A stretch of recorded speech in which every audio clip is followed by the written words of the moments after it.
Bom, Tamara, antes de mais nada, é um prazer falar com você aqui. Obrigado por ter aberto um tempinho na tua agenda. Eu sei que você está sendo super requisitada, agora que você está aí na Bahia Disco, né? Que é um nomezinho interessante.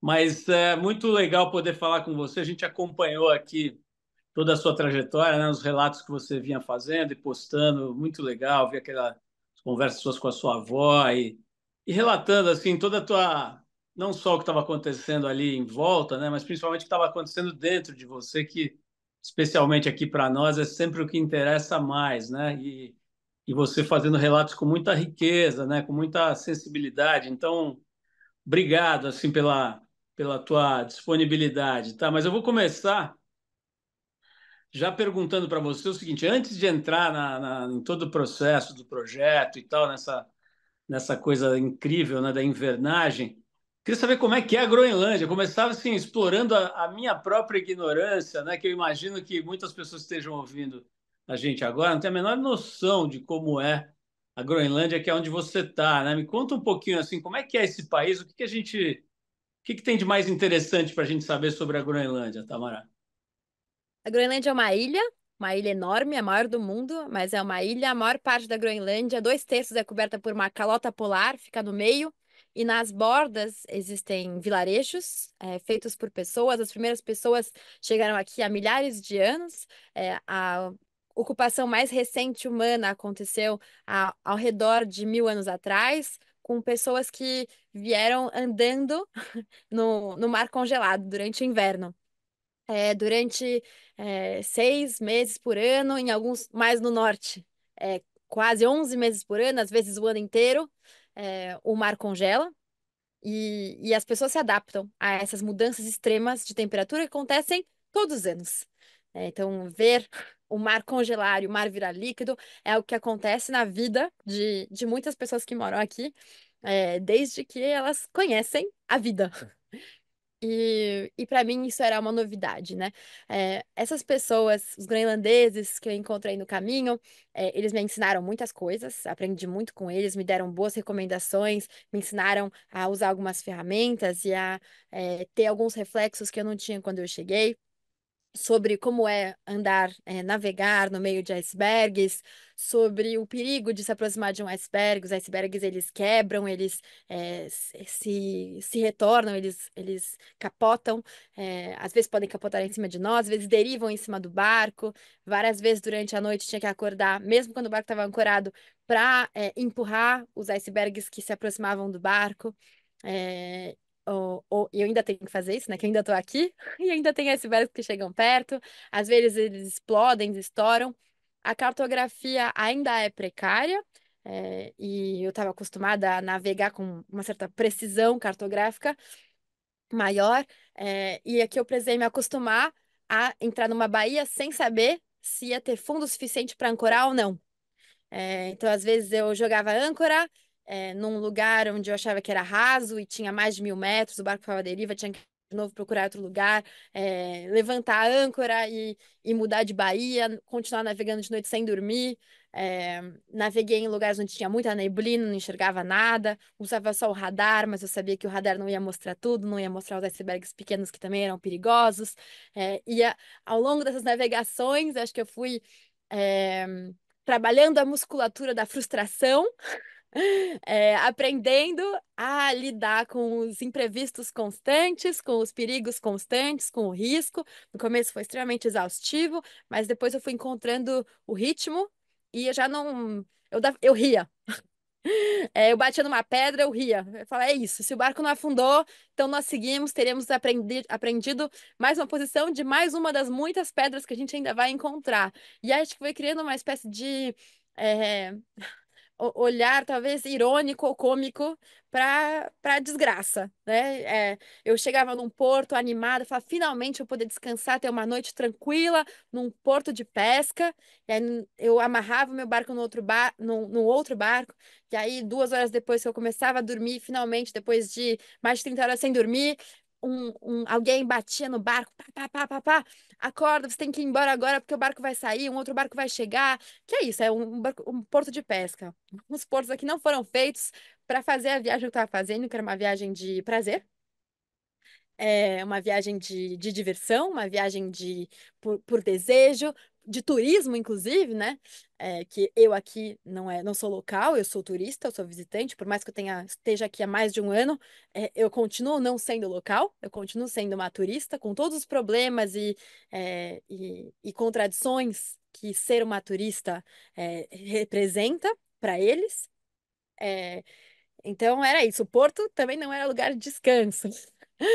Marés muito grandes, e aí eu comecei a ver que a melhor parte, mais tranquila da viagem, que seria o inverno, que era a parte que eu achava que seria mais perigosa, a mais assustadora. De repente eu estava sonhando com o dia que eu ia jogar a âncora e esperar o mar congelar, e de repente o barco estaria preso, e eu não teria mais que me preocupar em ficar o tempo todo mudando de ancoragem, o tempo todo fugindo de tempestade, o tempo todo empurrando os icebergs, porque eles não iam conseguir mais vir pelo mar congelado. E aí o inverno, que para mim era o que mais me deixava apreensiva antes, começou a ser meu sonho. Eu não via a hora de poder simplesmente ancorar e estar em paz por 8 meses. E começou a virar meu grande desejo, esse maldito inverno, que ele chegasse logo para eu finalmente poder dormir e não ter que me preocupar mais com onde eu ia parar esse maldito barco.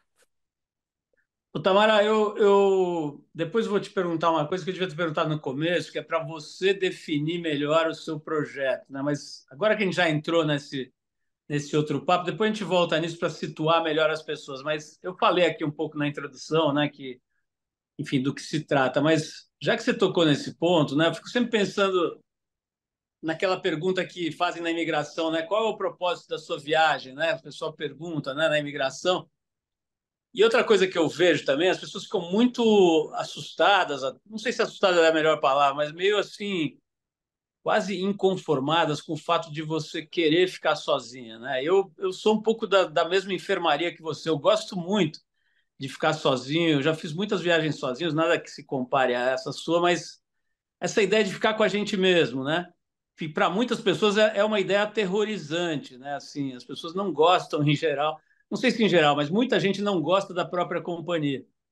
Como é que é para você essa ideia de, pô, que legal, tá ficando inverno, vou ficar, tenho certeza que vou ficar muitos meses aqui só com os meus pensamentos, né? Você sempre gostou disso? Não sei se eu sempre gostei, mas eu já fazia algum tempo que eu via a invernagem como uma chance de descobrir a verdade. A verdade com um V maiúsculo, a verdade sobre o que acontece quando chega o inverno e quando o mundo se transforma, né? Quando um espaço onde antes era navegável se torna terra firme, quando os animais vão embora, quando o som vai embora e a gente fica no silêncio. A verdade sobre quem eu sou quando não tem ninguém ao redor, quem eu sou quando ninguém vai dizer o meu nome, quando ninguém vai me salvar, quando ninguém vai me dar carinho quando eu preciso ou quando eu desejo. Quem eu sou sem meu sobrenome, eu nunca tinha vivido sem sobrenome nem nome próprio, eu nunca tinha vivido sem gênero, porque em todos os lugares onde eu tive, em todos os lugares onde eu encontrei alguém, eu tinha um gênero e de repente, puf, não tinha nem gênero, nem rosto, nem nome, nem idade, eu era só um ser humano bípede, sem pelos, que certamente morreria, em menos de um dia se não fosse pelos objetos, né? Se não fosse pelos casacos, se não fosse pelo combustível para conter energia e transformar água sólida em água líquida.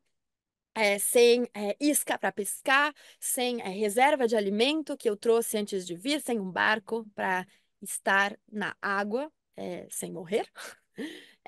E quem eu era sem mais nada, sem mais ninguém. E, e essa foi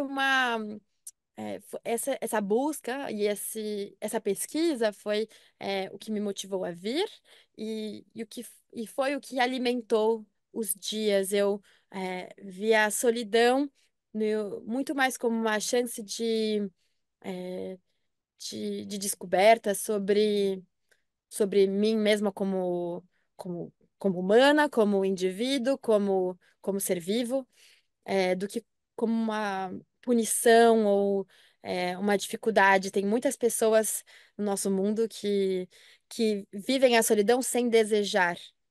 muitos idosos, inclusive, às vezes pessoas que não correspondem aos padrões do que a gente considera uma pessoa autônoma, que veem a solidão como uma imposição, algo que é imposto por elas não serem reconhecidas, por elas não serem, às vezes, não terem família próxima.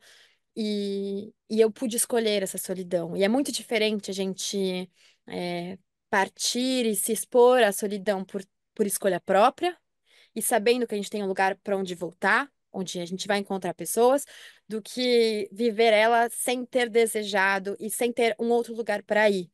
E certamente isso foi o que me permitiu ser navegadora, que me permitiu fazer essa viagem, né? Eu sempre soube que para mim seria mais difícil estar só do que estar acompanhado. Eu tive que vir até aqui, imagina, é muito longe, e ficar preso numa placa de gelo para poder estar só.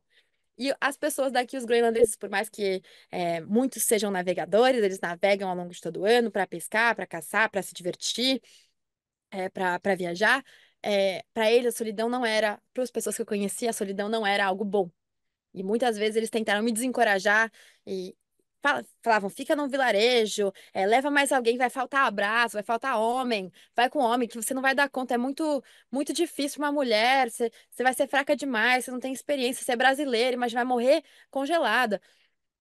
Eles usavam esses argumentos que fazem sentido, né? E esses discursos protetores para me desencorajar a ir, dissuadir, e ficar no vilarejo. E eu segui. E foi muito legal, eu gostei muito e faria de novo, até viagens mais longas. Eu tô com essa vontade até. Tamara, agora em agosto a gente vai completar 40 anos aqui do programa, sabe? Então é entrevista para burro, que é muita gente de tudo que é tipo e idade e tal. Eu me lembrei agora, vou adaptar uma pergunta que eu fiz um bom tempo atrás para uma figura genial, que é o Ivaldo Bertazzo, né? Uma grande, enfim, uma cabeça gigantesca no sentido assim da percepção corporal, da consciência sobre o corpo. Ele tem um trabalho extenso e longevo aí na área da dança, da coreografia, principalmente do estudo do sistema músculo-esquelético. Enfim, é um gênio dessas questões todas. E uma das fontes que ele usou muito foi conhecer as culturas ancestrais, especialmente na Índia, né? Ver como é que os caras lidam lá, yoga e todas aquelas ciências milenares e tal.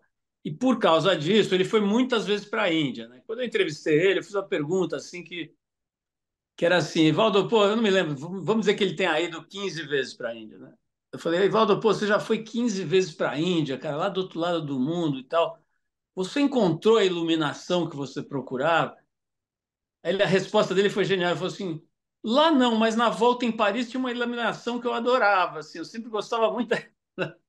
Quer dizer, ele desmistificou essa ideia de que você vai para um outro lugar, encontra uma coisa mística e tal. A pergunta é a seguinte: você se encontrou nessa. Você me falou agora há pouco, né? Que era você queria ter contato com a sua, vamos dizer, seus ângulos mais profundos e a sua existência de uma forma diferente e tal. Você acha que isso aconteceu? Quer dizer, qual que é a sua resposta? Você se encontrou nesse período da invernagem, esses meses todos sozinha, cercada pelo silêncio, né? Que é uma coisa também que a gente lida mal, né? A gente não está acostumado. O silêncio às vezes é constrangedor, é preocupante, né? Conta aí, você se encontrou nessa viagem? Sim, mas eu não precisava estar aqui para ter passado por isso. Eu não precisava estar aqui para ter encontrado essa iluminação, essa paz. Poderia ter encontrado em qualquer lugar do mundo, porque as coisas que me permitiram me sentir mais em paz e mais feliz por estar viva, foram coisas que existem em todos os lugares, que são o céu, o acesso a, a, a esse infinito que está na nossa cabeça o tempo todo, esse espaço amplo que cerca todos, que ocupa todos os nossos vazios, é, e a caminhada. E caminhando, para mim, a felicidade estava na caminhada, estava em usar as pernas para ir para qualquer lugar, sem precisar de nada além do meu corpo e das objetos que protegiam o meu corpo dos elementos, né? Que é a- o sapato, a calça e o casaco. E a minha iluminação estava nisso, estava em ir para onde eu queria, dando um passo atrás do outro, que é algo que os humanos fizeram, é, e muitos humanos continuam a fazer hoje. E esse céu que mesmo se a gente não enxerga, mesmo se a gente não sente, mesmo se a gente não percebe, está, está aqui. Teve um dia Deixa... específico. Ah, sim? Não, pode prosseguir, por favor.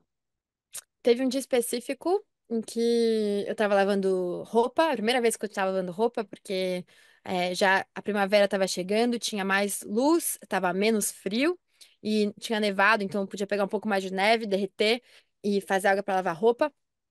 E aí eu fui lá, coloquei as roupas lá num balde, derreti várias neves, pus em cima do balde, esfreguei lá, deixei um pouco de molho. E enquanto tava de molho, eu saí, fui do lado de fora do barco, pus a cadeira de acampamento, abri em cima do gelo, porque começou a esquentar. Então, se eu sentasse direto no gelo, ia ficar com o bumbum molhado.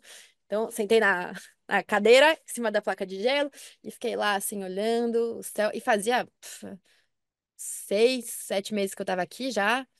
É, e aí eu fechei o olho assim e fiquei só sentindo o calor da radiação solar na cara. E aí eu pensei que uma palavra que mais definia aquele momento era paz.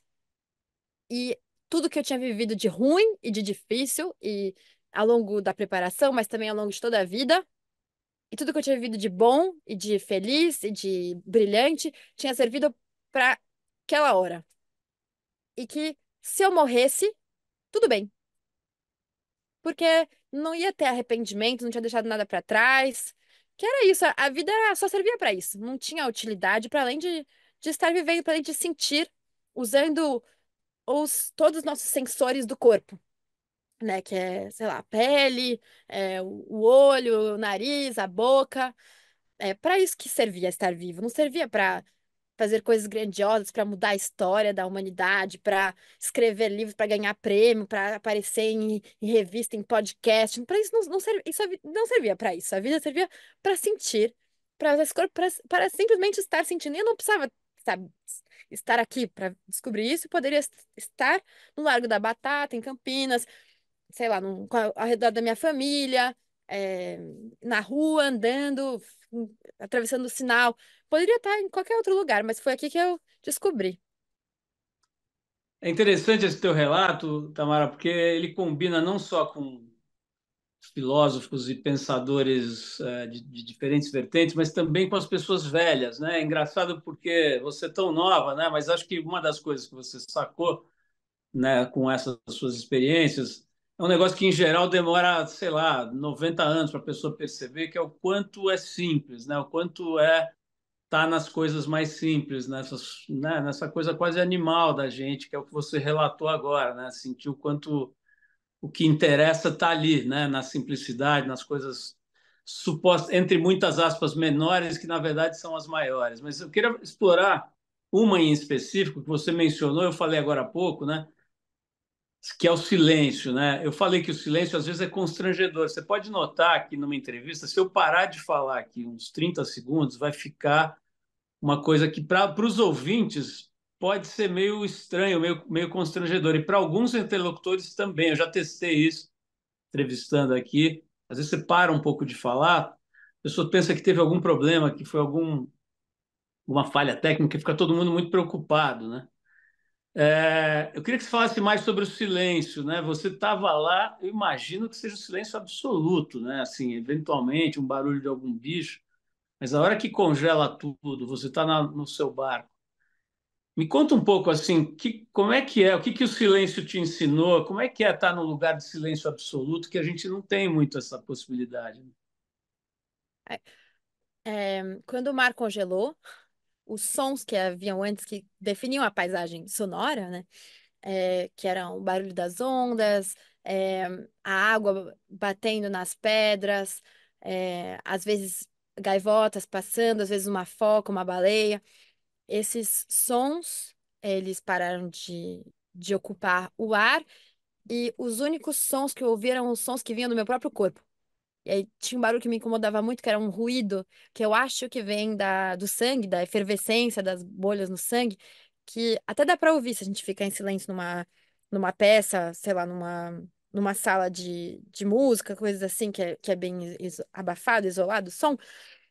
Dá pra ouvir esse barulho. E pra mim ele era muito incômodo. Era muito irritante, porque por mais que eu tivesse tudo silêncio, aquilo parecia estar gritando sempre no meu ouvido, como se tivesse esse pi, esse ruído que incomodava. O barulho dos meus passos parecia muito barulhento. E eu ficava muito aliviada de ouvir um corvo passando. Ai, que maravilha. Qual é do barulho? E durante muito tempo, os personagens que eu conhecia, que me habitavam, eu ouvia muito mais, conhecia eles muito mais pelo som, né? O som da raposa, o som do corvo, o som do ptarmigan. E antes de começar a encontrar pessoas, quando a primavera chegou, e que alguns barcos começaram a passar, eu só conhecia os animais pelo som que eles faziam, e era assim que eu me comunicava com as pessoas sobre os animais. Os primeiros caçadores que chegaram quando a primavera veio e derreteu o mar, eles perguntavam para mim onde estavam os bichos. Onde estavam as focas, onde estavam os ptarmigans, que eles queriam caçar. E para mim foi interessante, porque eu, turista, né, tive a oportunidade de, né, contar um pouco mais sobre o lugar e os animais para os novos visitantes, que eram os antes locais. De repente eu já não era mais a turista daqui. Eu era turista da Groenlândia inteira, exceto do meu fiord, onde eu era local, e os locais eram os turistas daquela primavera. E aí eu dizia quais eram os bichos pelo som dos animais, antes de aprender a dizer o nome deles. Esses eram os meus vizinhos. E eu comecei a gostar desse silêncio, que era um silêncio vasto, de quilômetros e quilômetros que eu andava. E o meu corpo era o barulho, e o vento, ele só fazia barulho quando ele encontrava nas pedras. E às vezes era assustador. E aí, com o silêncio mudou minha relação também com o medo. É, Porque o que antes me dava medo, os sons que me davam medo, que era o som do vento catabático que entrava, o som dos icebergs na borda, que parecia o som de portas rangendo. De repente eram esses sons que me faziam me sentir mais confortável. Que eu ouvia um barulho e falava assim, deve ser isso, deve ser aquilo, o vento deve estar a 15 nós pelo som que ele está fazendo, e aí viravam minhas referências, eu entendia, eu via muito mais a paisagem pelos esses pequenos e sutis ruídos e essas camadas de ruídos quando elas vinham, do que pelos os signos visuais, e como era difícil colocar o som em palavras. A gente tem um vocabulário muito rico para definir o que a gente vê, e muito pobre para os sons, os cheiros, os gostos. E a descoberta foi da insuficiência das palavras e da pobreza de Interessante. vocabulário. Tamara, eu estou um pouco incomodado porque a gente não falou sobre o projeto no início. Vamos falar agora, depois a gente vê se edita e põe lá no início ou se deixa aqui mesmo. Mas assim, imagina que você encontrou uma sobrinha, uma menininha de, sei lá, 7, 8 anos, vai, 10 anos, que quer saber o que que você andou fazendo nos últimos meses. Eu queria que você contasse para ela, assim, que projeto é esse, assim, sabe? De forma muito simplificada, então, que eu acho que é um jeito legal da gente situar todo mundo sobre o que você fez aí nesse projeto. Uhum. O meu projeto foi viver no Ártico entre um verão e outro. Eu cheguei num verão, fiquei aqui no outono, primavera, inverno, não, outono, inverno, primavera, até o próximo verão, que é agora. É, e viver, eu queria viver e descobrir o que acontece quando o mar congela, quando os animais vão embora, quando os sons vão embora, os cheiros também desaparecem, e a luz também. Durante o inverno, o sol não aparece mais, o sol se põe, eu fiquei sem ver o sol durante 3 meses, e toda a paisagem muda quando some a luz. Durante o verão é o contrário, o sol não se põe mais, ele está o tempo todo no céu, e a gente tem o tempo todo de dia. E o que eu queria conhecer é isso, eu queria fazer essa travessia do tempo no mesmo lugar. Dessa vez não era mais eu que ia atravessar o oceano para ir de um lugar ao outro, eu ia de um lugar a outro atravessando o tempo. Tem uma outra coisa, agora voltamos aqui para o lugar que a gente estava antes. Tem uma outra coisa que eu acho fascinante nesse teu projeto, Então, era que todos nós deveríamos praticar mais, que é reconhecer que você não está no comando de nada, né? Quer dizer, que não é a gente que comanda nada, por mais que a gente tenha essa capacidade, né? É, criativa e tecnológica até hoje em dia e tudo. Mas assim, a real é que não é a gente que está no comando de nada, né? É, acho que você se colocou muito nesse lugar, né? De deixar o mundo atuar, claro, dentro da sua habilidade, inventividade, e tudo, mas sentindo os processos. Me fala um pouco dessa sensação de, ao mesmo tempo, de uma autonomia, né? Porque você tinha recursos, você podia cozinhar, fazer comida, fazer pão, tinha um monte de coisas lá que você era capaz de fazer, ao mesmo tempo você estava completamente à mercê da natureza, né? Queria que você falasse isso e também dos animais, né? Porque tem uma coisa meio idealizada, que os bichinhos são fofos e que tudo funciona e tal. Acho que tem isso, mas tem também a vida real. Urso, por exemplo, né? Que é predador de humanos. Você tem as raposas que eu ouvi dizer que roubavam sua comida de vez em quando. Me conta um pouco como é que é se colocar dentro da sua fragilidade, ao mesmo tempo com a sua potência, né? Eu queria que você falasse um pouquinho disso. Eu vim pra cá sabendo que durante o inverno a morte seria mais fácil que a vida. É porque pra mim bastava estar do lado de fora parada durante uma hora eu ia morrer. Porque a menos 42 graus, a gente só. O humano não foi feito para essa temperatura, o humano não foi feito para esse lugar. Humanos vivem aqui há mais de 100 anos é graças à tradição, graças à, à comunicação entre indivíduos, entre gerações, graças aos objetos e o design desses objetos.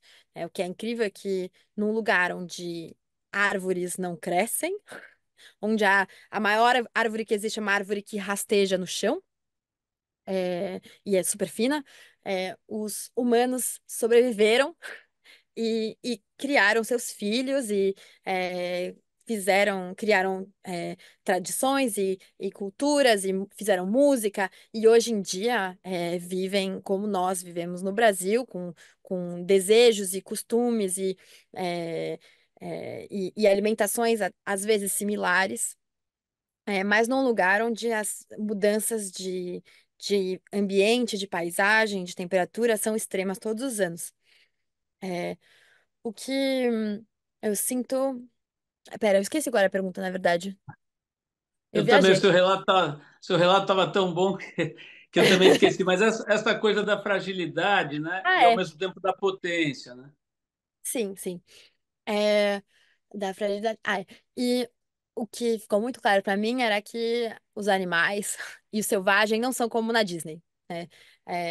Então, não, os animais não eram meus amigos, eles nunca foram e nunca serão. As raposas eram oportunistas, porque num lugar onde as comidas não crescem no chão, as comidas não caem de árvores, a comida corre, foge, pula, voa, nada. Os animais, eles precisam ser espertos e os humanos são animais também, né? A gente não pode separar os humanos, quem nós somos da nossa natureza, porque todo mundo, né, eu, você, o Adriano aqui da produção, todo mundo que está assistindo a gente, sente dor, sente fome, envelhece, pare, né, nasce, morre. Isso faz parte da nossa natureza, a gente não pode separar isso, a gente come, precisa de água. É, e a gente só consegue viver e perdurar porque a gente está mantendo esses sistemas que uma hora vão parar de funcionar, né? E ficou muito claro que a vida, ela não acaba, pelo menos não aqui, né? A vida, ela vai simplesmente mudando de dono através da alimentação, através da caça, e a mesma coisa para as raposas, a mesma coisa para os ptarmigans, para as águias, para as focas, para as baleias e para os humanos. Quando a primavera chegou e as primeiras pessoas começaram a aparecer, os primeiros que vieram foram os caçadores, né? Os caçadores de focas. E eu, 15 anos vegetariana, né?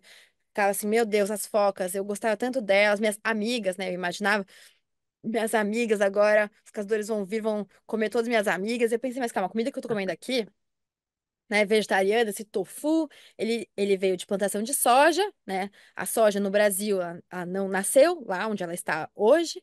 Ela é feita, produzida em lugares onde antes era floresta, onde tinha muito mais do que macacos, cobras.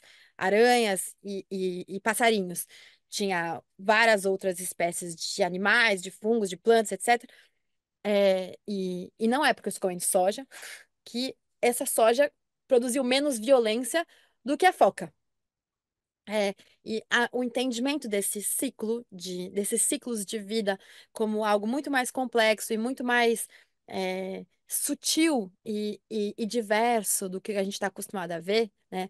Entender que a comida sustentável não tem uma resposta pronta, né, e universal, que cada lugar ela vai ser diferente, me foi aos poucos expandindo a minha visão da comida. Então, eu fui com ele, né, acompanhei ele na caça, e entendi um pouco mais sobre essa relação com os animais que já não era mais de eu sou humana, você é a foca, então você é o animal que eu contemplo, né? Ah, que bonito, observo e tal.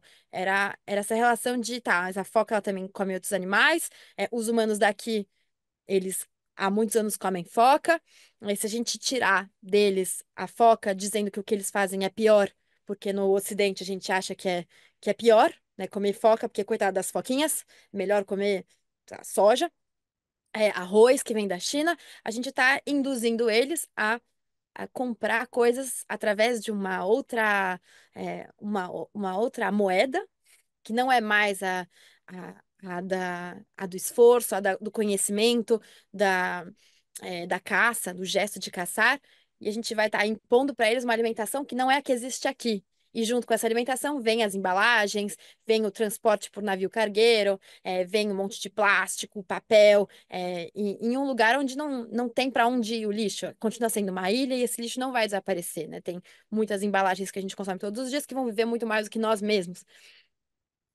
E para mim é impossível, né, falar da minha visão atual de natureza e dos outros seres vivos sem entender que o humano ele, ele não pode ser separado da natureza. Ele não pode ser separado dos fins e do começo de cada ciclo. Tamara, a gente está falando dos animais aí, me ocorreu um animal muito importante para a gente falar, que é gente, né? Como você falou, a gente não deve se excluir do reino animal, pelo contrário, né? Cada vez entender mais assim do quanto a gente faz parte disso. É, e tem essa crença, né, de que o ser humano é um animal gregário, né? Assim que precisa do outro, precisa estar em grupo. É assim que a maior parte das pessoas vive a maior parte do tempo. Me conta um pouco assim da carência de gente, né? Tanto os seus parentes, família e tal, irmãos enfim, pessoas com quem você se relacionou. Como que foi? Assim, teve uma curva de gradação assim do aumento, diminuição dessa dependência? Que você acha que se uma pessoa for por alguma razão viver isolada, isso vai deixando de ser importante com o tempo, por exemplo? Sim, eu vejo uma evolução. No início eu tinha ainda muito medo do desconhecido. Eu nunca tinha vivido inverno só. Eu sabia que o clima seria cada vez mais hostil para minha sobrevivência. Eu sabia que eu estaria numa situação de cada vez maior desconforto em relação ao ambiente. É, e eu sinto que no começo da viagem eu sofri um pouco por estar ainda associada a dois modos de vida, né? Onde a vida era garantida, ou aparentemente garantida, que era esse das pessoas que estavam em terra e no Brasil, o meu namorado na França, e o ambiente que eu estava vivendo, que era esse onde a minha vida nunca estava garantida. Onde bastava que o barco pegasse fogo, era certo que eu ia morrer. Onde bastava ter uma apendicite, ou quebrar uma perna, ou bater a cabeça, ou cair na água, eu ia morrer. É, e como a minha vida nunca estava garantida, muitas coisas começaram a parecer fúteis. Uma delas era manter essas relações, né? Eu fui sentindo que ao longo do tempo as pessoas começaram a se tornar cada vez mais abstratas na minha cabeça. Então eu não lembrava mais como era meu namorado, como era minha mãe, como era meu pai, como eram minhas irmãs.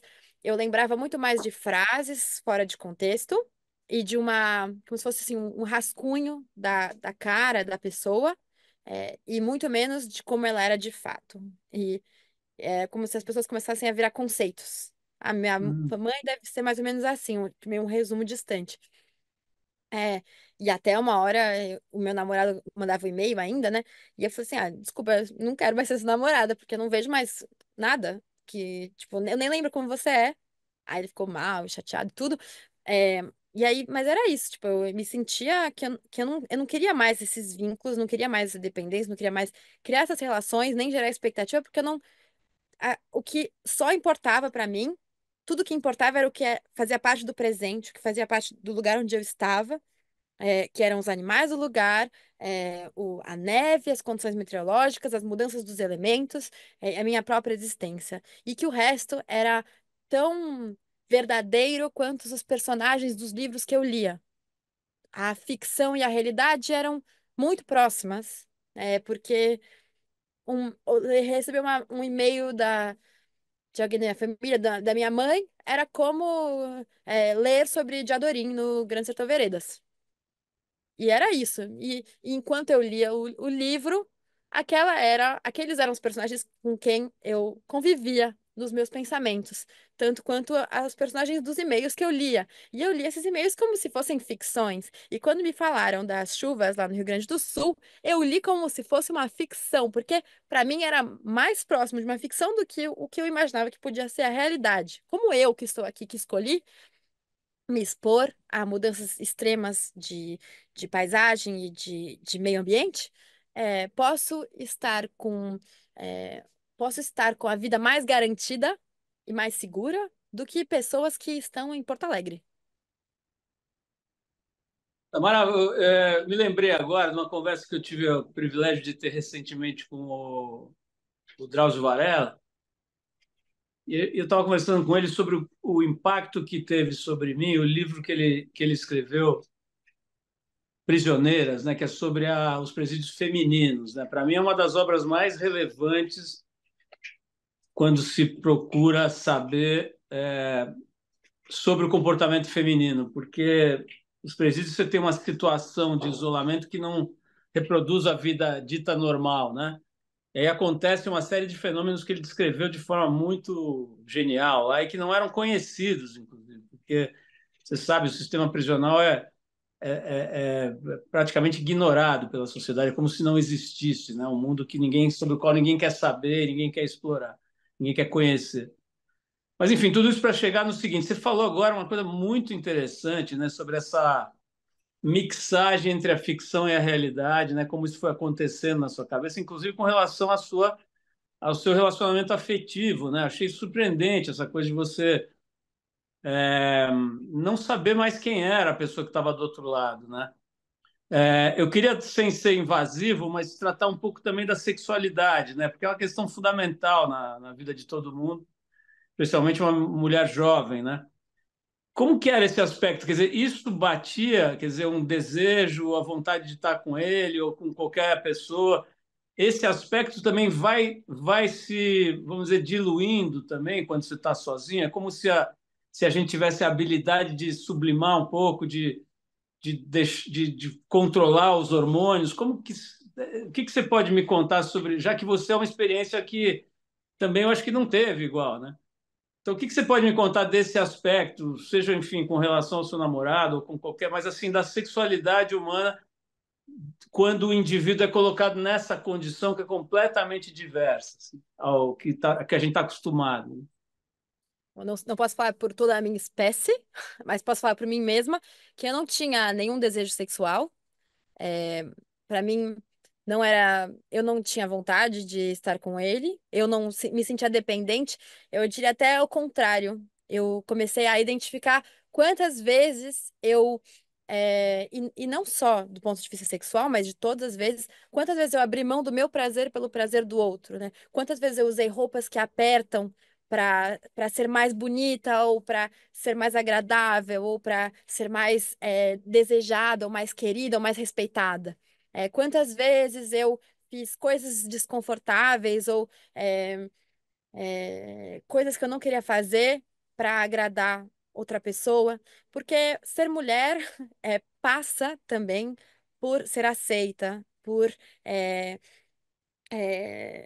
por ser querida, por ser reconhecida por algo que não é simplesmente, não são simplesmente as nossas capacidades de pensar, nossas ideias, nossas habilidades, mas também qual é a cara que a gente tem, né? Qual é o corpo que a gente tem, é, e quantas vezes a gente só consegue acessar certos lugares porque a gente aparenta ser alguma coisa, a gente sendo ou a gente não sendo aquilo, quantas vezes a gente é restringida de acessar certos lugares ou de fazer certas coisas pela nossa aparência também. E de repente eu não precisava mais parecer, eu podia apenas ser. É, o, eu podia, não precisava mais é, gastar tanta energia quanto eu gastava numa cidade para aparentar alguma coisa ou para agradar, e podia simplesmente me concentrar pelo meu prazer. E quando a gente para de pensar em qual é a cara que a gente tem, se a gente está apresentável, se a nossa roupa está do jeito certo, se a gente está vestida do jeito certo ou não, de repente a gente percebe que sobra muito tempo para o nosso próprio prazer. Eu passei esses meses todos, meu banho, por exemplo, acontecia num balde e por etapas, né? Quando nevava um pouco mais, eu pegava água de neve e ia lá, lavava uma perna. Se eu achava que estava na hora de lavar uma perna, que fazia muito tempo, né? Aí a pele morta grudava na calça, aí uma hora começava a coçar. Bom, tá na hora de tomar banho nessa perna. Aí eu lá lavava a perna. Aí vou lavar esse braço hoje. Ah, vou lavar, sei lá, meu peito, vou lavar a barriga, o cabelo. E era isso. E eu vivia em função do meu corpo como uma ferramenta, e uma ferramenta tanto para me levar nos lugares quanto para me dar prazer de muitas formas. E isso eu não estava acostumada a viver. E o prazer era algo muito mais plural do que o sexo, né? Era o prazer de ir onde eu queria, com as minhas próprias pernas, o prazer de escorregar uma montanha descendo, né? Tipo, sentar numa paredona de neve e escorregando até o chão e dar risada quando eu chegava no final. Era o prazer de ver um bicho, era o prazer de comer uma comida, era vários outros prazeres que, aos poucos, eu percebi, eu estava renunciando na vida na cidade porque a gente não reconhecia isso como um prazer válido, né? Quantas vezes a gente já não comeu uma comida, ou se abriu mão de comer uma comida por causa das calorias que isso dá, ou porque não era saudável, porque a gente aprendeu que não era a coisa certa. Quantas vezes a gente, principalmente as mulheres, né? Nossas roupas não são feitas para nos dar mobilidade. Por que que as roupas de esporte femininas são tão apertadas? Por que que os nossos bolsos às vezes são falsos? A gente enfia a mão no bolso, não existe, é costurada, são uma costura que fake bolso. Por que a gente precisa carregar uma bolsa? Por que a gente usa sapatos que incomodam tanto, né? Quem gosta de usar salto alto? Pô, como? Como alguém pode usar um sapato que machuca? E quantas vezes as nossas roupas são feitas para restringir a nossa mobilidade, para a gente apresentar algo que a gente não é, né? Ou que a gente acaba sendo, justamente porque a gente é impedida de se movimentar, né? E isso foi aparecendo, de repente, eu só vestia para ter mais mobilidade, para me dar prazer, para estar confortável. E eu percebi que quando eu ligava a câmera fotográfica, era o acesso do mundo exterior para mim, porque de repente, pelo visor da câmera fotográfica, pela telinha, né, que eu virava, eu olhava assim, meu Deus, minhas sobrancelhas estão juntas de novo, monocelha, vai aparecer no vídeo. Quando eu voltar, vão ficar falando que eu sou monocelha. Ai, meu Deus, meu cabelo tá com caspa, o que que eu faço agora? Ih, tem uma meleca no nariz. Óbvio que tem meleca no nariz, é puta seco o ar, fica derretendo, fica escorrendo o tempo inteiro. A sobrancelha cheia de gelo. Ainda bem que não tinha cheiro, né, no vídeo, porque provavelmente devia estar fedida sempre. Essas coisas eu só lembrava quando via a câmera fotográfica. Falava assim: ah, meu Deus, vai aparecer o logotipo do casaco, que depois vão ter que tirar, porque não sei o quê, concorrente de não sei quem. E aí eu percebia que eu começava a me expor a perigos.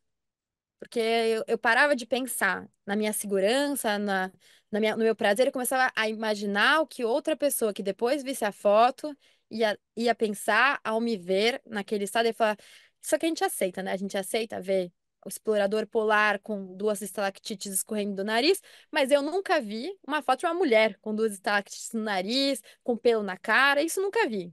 Mulher eu só vi arrumada com cabelo sem oleosidade, não importa o meio ambiente, o meio onde ela tá. E E a câmera fotográfica era isso que era inimigo, esse olhar externo da sociedade que me lembrava, puta, eu sou mulher, que bosta! Mas também pra mim foi bom, né? Enfim, poder Olha, lembrar como era e deixar de lado, desligar a câmera e não ser mais, e ser humana, que era o que mais era libertador. o seu relato fala com de uma força muito grande sobre a pressão social que a mulher, debaixo da qual a mulher vive, mas fala, iria mais longe, né? Ela fala da nossa situação precária como seres sociais, né? O quanto a gente é submetido à pressão aí, até arrisco dizer que, independente de gênero, como a gente vai se mediocrizando, né? E vivendo debaixo dessas pressões. Será que eu estou bem na foto? Será que o patrocinador vai gostar? Será que eu vou em tal lugar que me mandaram ir? Realmente é precária a nossa condição, né? Como seres sociais. Mas eu peguei um trecho aqui, Tamara, que eu acho que é de um post, alguma coisa que você escreveu, mas eu acho que é da viagem no Atlântico. De qualquer forma, não importa, porque ela fala muito sobre esse assunto que nós estamos tratando aqui, que é da nossa precariedade, né? No sentido de o quanto a gente é afetado pela pressão social, pelos padrões, por tudo isso. Então, eu vou ler aqui para você, tá? Uhum, No meio do oceano, eu senti calor como nunca antes. E mesmo assim, custei a criar coragem para tirar a blusa. Olhava ao redor como se tivesse medo de alguém me ver. Conferia se as câmeras estavam desligadas e me perguntava como puderam os homens privar metade do mundo de expor o peito ao vento. Me fala um pouco sobre essa fala, né? E o quanto foi libertador você tirar a blusa ali, a camisa, né? Como um símbolo dessa precariedade que eu falei, né? Desse jugo, né? Acho que é uma boa palavra, né? O quanto a gente fica subjugado pelo coletivo. Me conta um pouquinho desse dia. Isso foi no Atlântico, né? uhum. Fazia muito tempo que eu tava só e que não tinha nenhum navio ao redor. E quando eu tirei a roupa, acho que provavelmente foi a primeira vez em que eu pude estar dentro, num barco, sem roupa nenhuma. E era tão simples, era tão óbvio, era tão fácil. E depois de algum tempo eu comecei a criar o costume de andar sem roupa. É, e isso pra mim era, Libertador? ah, era mais que libertador, era como parecia que era pra ser, né? Por que que eu tava sempre me escondendo, né? Sempre escondendo o corpo e ao mesmo tempo sempre tendo que mostrar partes do corpo específicas que não necessariamente eram aquelas que eu queria mostrar, mas aquelas que me ensinaram que eram aquelas que precisavam ser mostradas. A gente dispensa muita energia para aparecer, para repetir padrões e para combinar com esses padrões, né? Eu falei da comida, quantas vezes eu deixei de comer comidas que eu queria comer por medo de ganhar peso, ou por medo de parecer gulosa, ou por medo de ficar sujo o dente, né? Sei lá, todo mundo já comeu rúcula que ficou com o dente sujo. Quantas comidas eu deixei de comer para poder parecer? E isso, ao longo da, da vida de um ser humano, é muita energia que a gente vai colocando o tempo inteiro. Até para gravar esse podcast, né? Bom, tem uma parte em áudio, uma parte em vídeo. Eu tive que pensar o que que vai estar no fundo, né? O que que eu quero mostrar, o que que eu não quero mostrar. Se eu virar a câmera, vocês vão ver, tá uma bagunça o barco, né? Normal, eu não vou mostrar isso. Mas vai estar tudo bagunçado, um monte de coisa empilhada. Eu tô vendo xícara de café misturada com aparelho eletrônico, misturado com fio, misturado com carta náutica, misturado com osso, uma mão de foca. Tem várias coisas misturadas que fazem parte do meio ambiente. Meu próprio espaço foi se transformando, né? O balde. O balde, para mim, foi uma transformação muito marcante, porque antes eu fazia xixi, né, no banheiro. De repente, tudo congelou, as mangueiras congelaram, não tinha mais descarga, então não podia mais usar o banheiro. E aí, meu banheiro virou esse balde de plástico. E no começo eu detestei, né? Porque, meu Deus, vou ter que me adaptar, não quero balde de plástico. Eu tinha que andar muito para poder achar um lugar onde tinha água líquida e poder esvaziar esse balde todos os dias, porque ele enche rápido, né? A gente não percebe, mas enche rápido um balde. muita coisa passa por nós e vai embora de nós também. É, e de repente comecei a gostar muito do balde, porque o balde eu podia colocar onde eu quisesse, eu podia, putz, fazer xixi do lado do aquecedor, que era mais quente, confortável. Na hora que eu ia esvaziar o balde, eu via coisas que.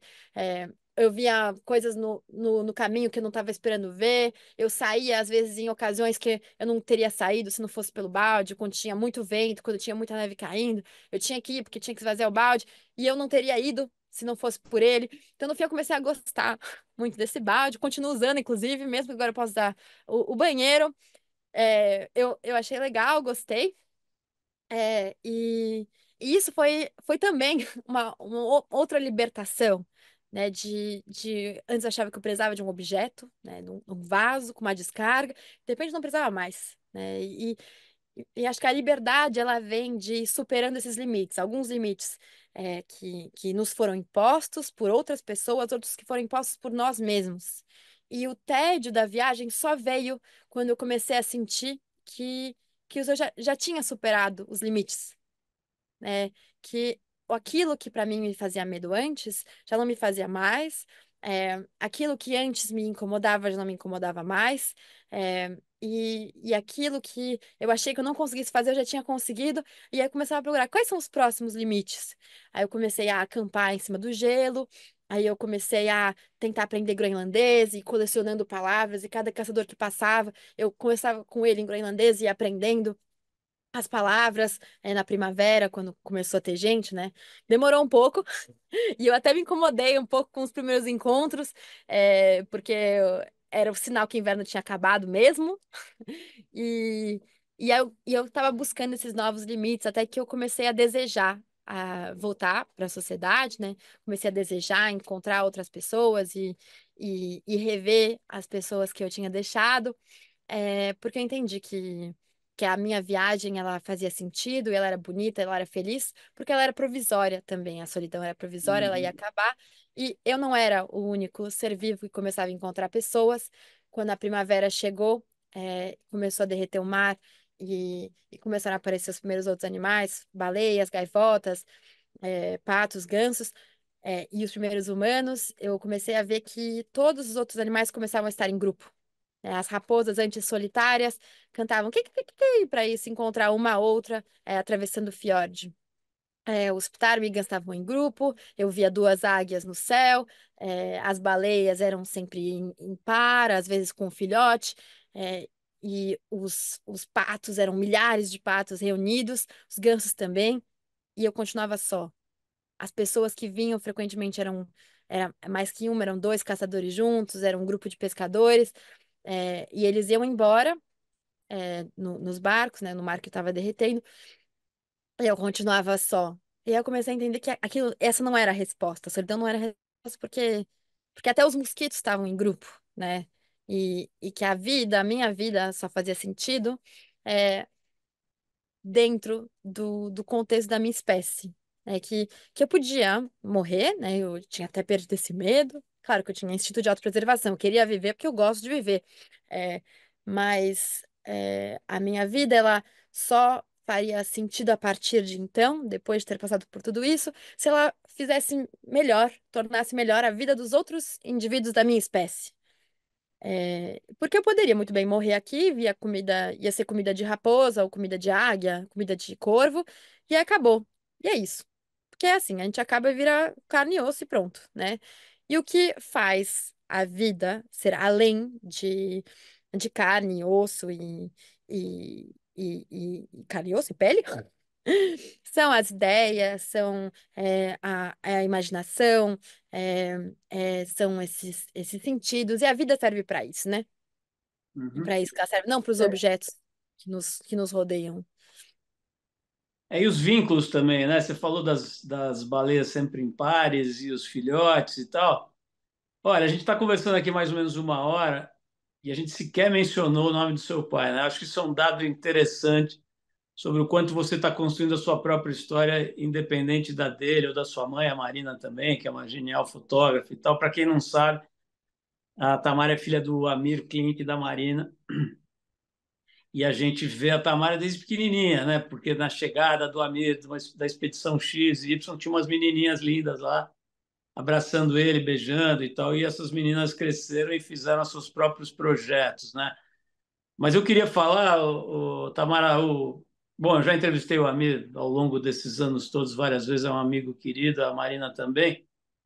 Mas eu queria falar sobre a dificuldade que ele teve de entender você, de entender esse projeto. Você falou já sobre isso, né? Eu lembro que você falou isso no Provoca, por exemplo, lá com o Marcelo. Queria que você falasse um pouco, assim, agora que você já passou por toda a parte principal do projeto e tal, como é que você vê a dificuldade que ele teve, né? Eu vi que você, que, por exemplo, não queria te ensinar certas coisas, enfim, não sei nem se a palavra certa é dificuldade, mas a forma como ele lidou com o seu voo, né? Como é que você lê isso hoje? Ah, eu vejo que me deu muita liberdade, meu pai dizer desde sempre que ele não me ajudaria. É, foi uma liberdade, ao mesmo tempo foi aquele empurro do ninho, né? De, você quer fazer isso? Tá bom, então vá.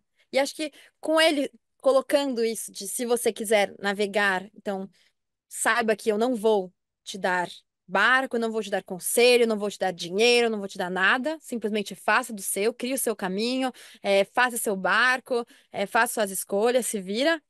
É, foi um empurrão que para mim foi importante porque eu poderia ter passado muitos anos mendigando o conselho dele, né? Pedindo, por favor, papai, me ensine, por favor, me ajude, por favor.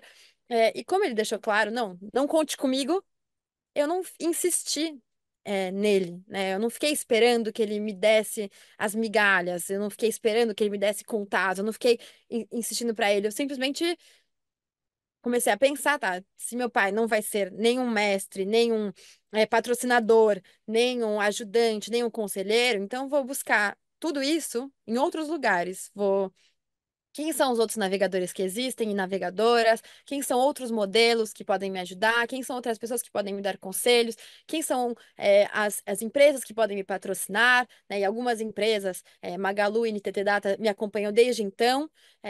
E isso é fundamental no nosso esporte, nossa atividade, porque é graças a essas empresas que a gente pode comprar isso, senão eu sozinha não ia ter como arcar com o custo de uma viagem como essa.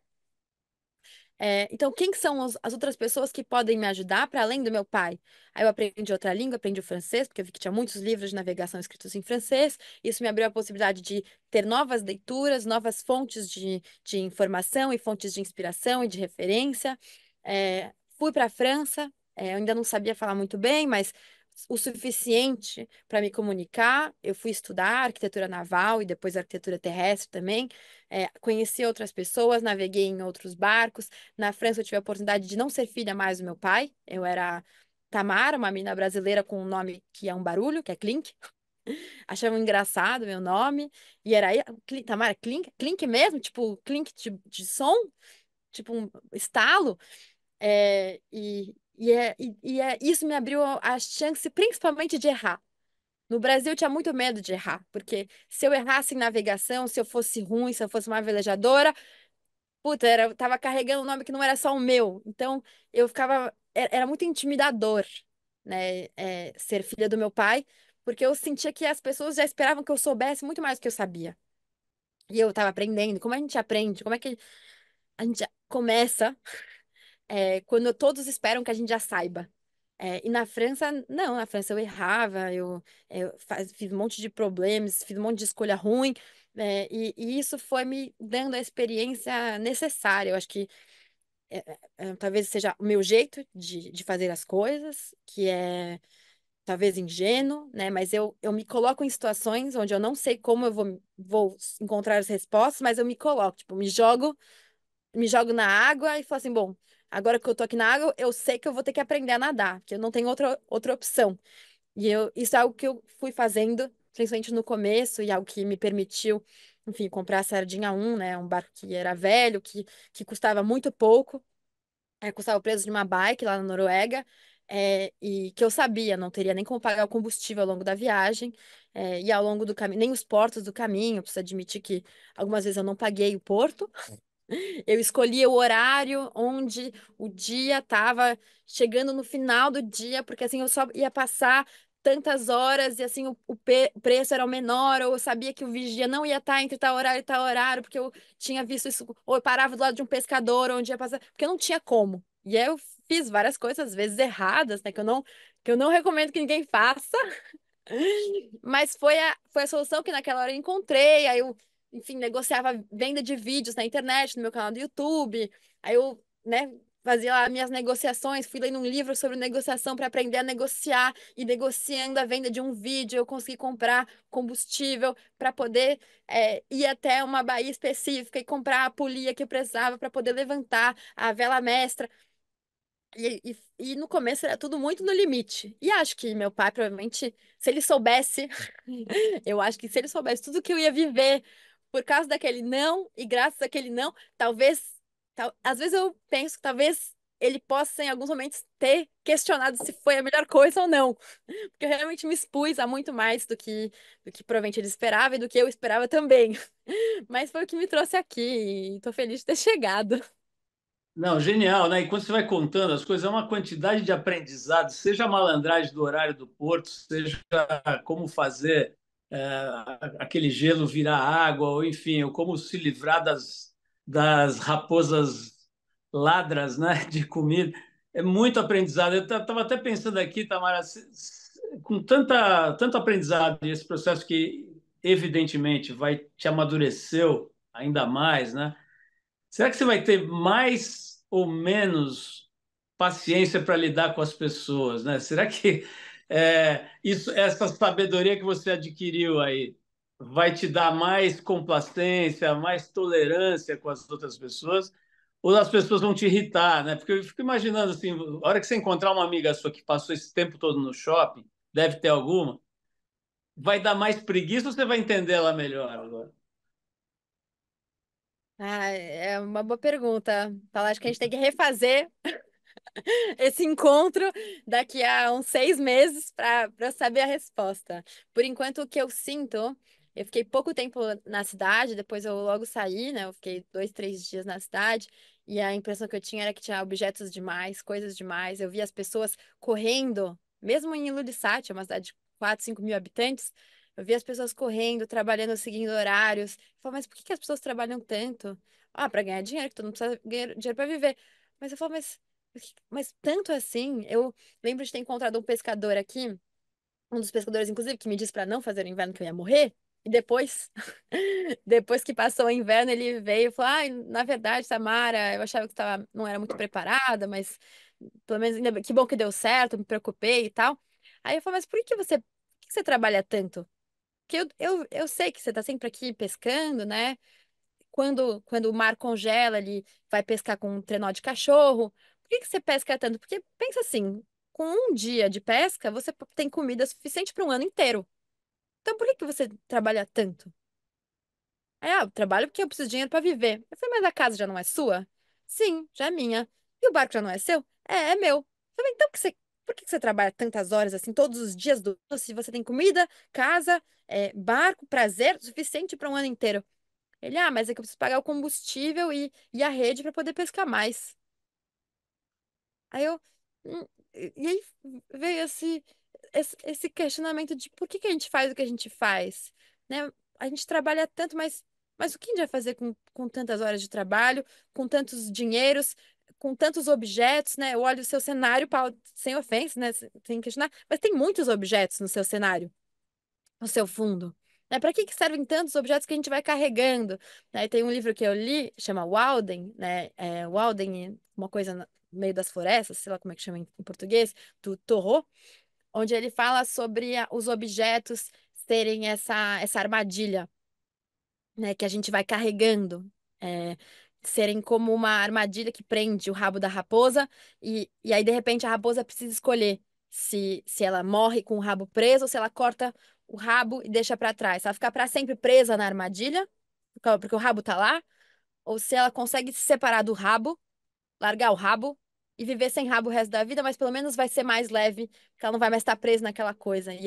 E os objetos que vão sendo esse lastro, né? Imagina se um dia você tiver que se mudar da sua casa, quanta coisa você vai ter que empacotar, pôr em caixa, É. arquivos e tudo mais, quantos caminhões de mudança e qual é o tamanho que a casa nova vai ter que ter para poder fazer caber todos os pranchas de surf, não sei o quê, livros e revistas antigas e troféus que a gente vai acumulando e as gerações vão passando e a gente vai acumulando móveis antigos e, putz, quanta vida não fica pesada também, né? Quanto a gente vai perdendo a mobilidade ao longo dos anos.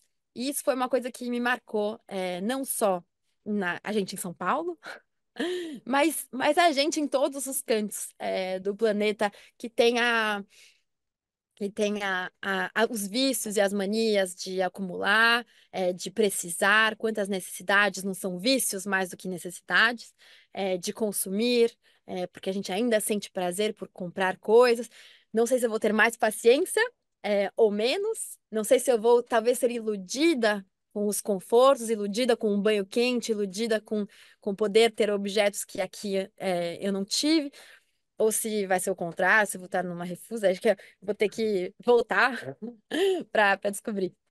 Falando nessa, já que a gente entrou nessa coisa dos objetos e tudo, eu queria perguntar, a gente quase não falou, né, do aspecto mais material aí da coisa, eu queria perguntar para você, então, se você tivesse que ficar com um objeto só, desses todos que tem aí no bar, porque apesar de serem muito menos do que você tinha ou do que eu tenho aqui na minha casa, ou que você tinha na sua, né? Eu até me lembro do Amir falando que ele ia se livrar de tudo, que ele ia se livrar de tudo que ele tinha e tal. Ele falou isso num evento nosso, que foi muito interessante. Mas, enfim, apesar de tudo, você tem aí, estou vendo, seus livros, acho que tem coisa de música, e você já me relatou o seu balde de estimação. Tem ali acho que é um fone, né? Uma coisa de rádio, né? Um instrumento de rádio. Desses objetos todos aí, o que que ficou precioso, assim, porque tinha mesmo uma serventia ou porque mexia com o seu emocional? Se tivesse que fazer né, você vai fazer uma mudança, vender o barco, e tal, quais são as coisas que você guardaria porque elas são fundamentais para você? É o balde? Hum, se eu tivesse que escolher agora um objeto para manter, nesse momento seriam as botas, para poder continuar a caminhar. Então seria o objeto nesse instante que eu manteria. E se eu tivesse que deixar para trás tudo e só pudesse levar uma coisa, eu levaria o diário. E a música? A música, como é que foi o papel da música nesse teu isolamento? Aí foi a música e o sonho são mais que um teletransporte, porque quando a gente sonha e quando a gente ouve música, a gente vive coisas que, que vão além do lugar onde a gente está, que vão além do que a gente sente no momento, que vão além do que a gente consegue alcançar com a imaginação. Eu ouvia bastante música, eu estava aprendendo violão, então eu aprendi algumas músicas. E quando acabaram as cifras, eu tive que inventar músicas, então eu fui inventando músicas ao longo do tempo, e criando as minhas. E, e as músicas que eu ouvia, né, elas,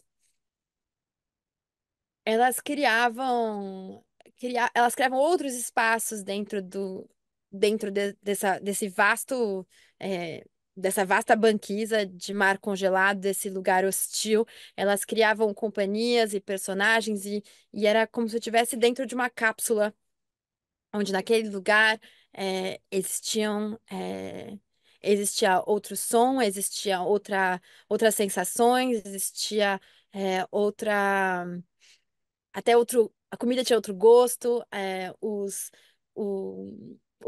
eu via as coisas de forma diferente, sobre um outro olhar, eu me sentia, às vezes, ou compreendida, ou provocada, ou é, é, querida e confortável. é, e, e eu acho que a música é, essa ferramenta quase mágica que a gente ainda tem, né? A gente pode tirar tudo, todos os objetos, todas as ferramentas, todo o nosso lugar, mas um brasileiro longe do Brasil, ele vai se sentir em casa ouvindo Maria Bethânia, ele vai se sentir em casa ouvindo Jorge Benjor, ele vai se sentir em casa ouvindo Chico, ouvindo Alcione, é, e, são essas... É, é uma coisa que não existe, mas que nos leva muito mais longe do que a gente pode sequer querer. E eu, como escritora, eu morro de, de ciúmes, inveja e admiração, pelos compositores, porque para eu ser lida, eu preciso que o leitor queira muito, né?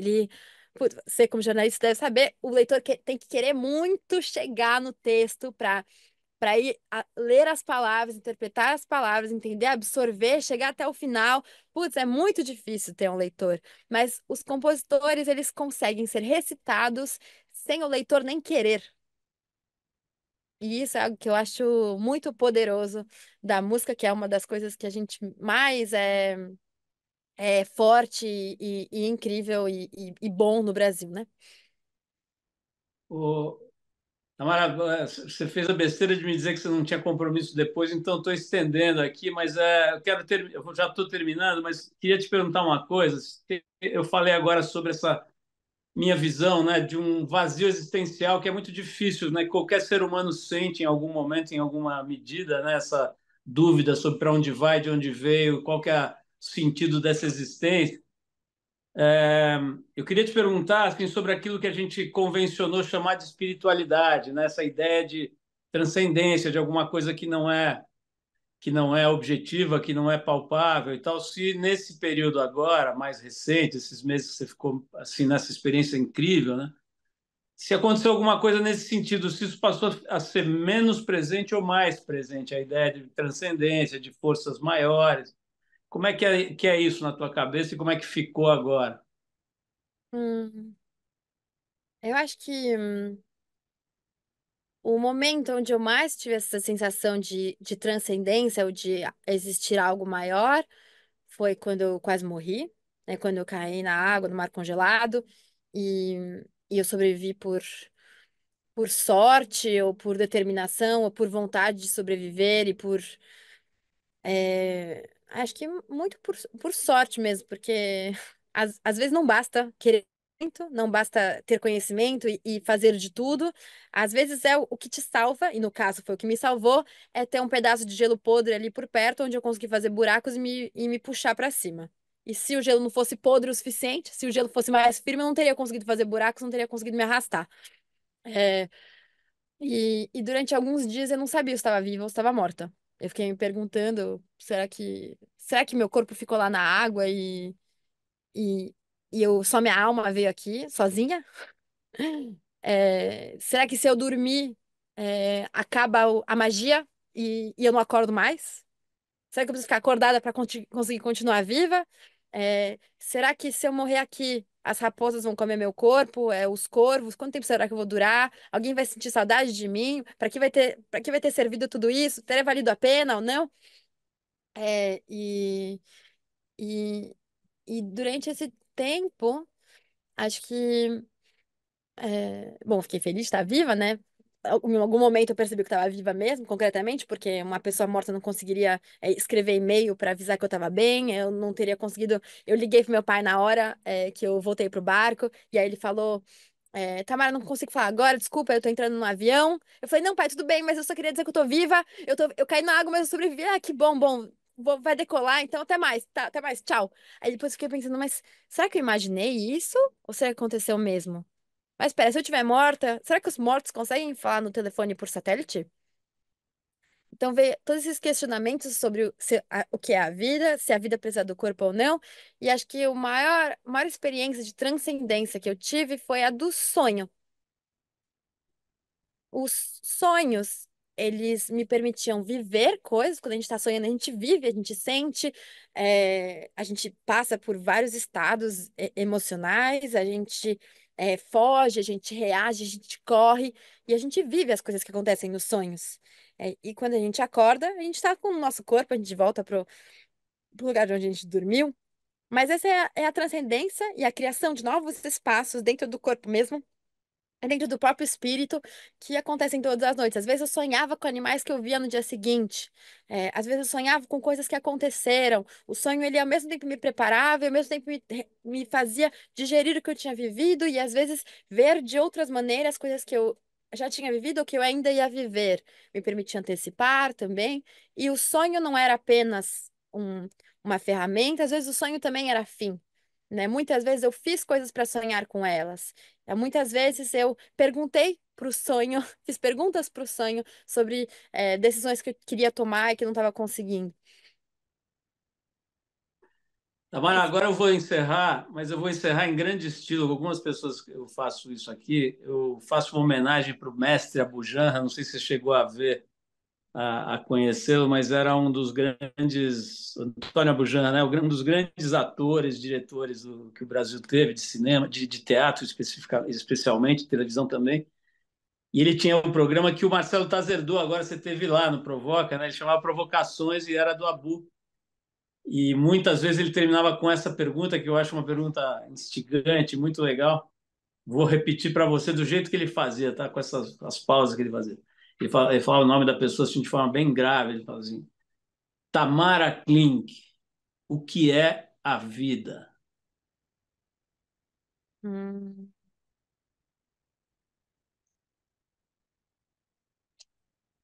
A vida é uma palavra curta. E acho que é uma palavra que nos leva para muitos lugares. Mas ela é uma palavra.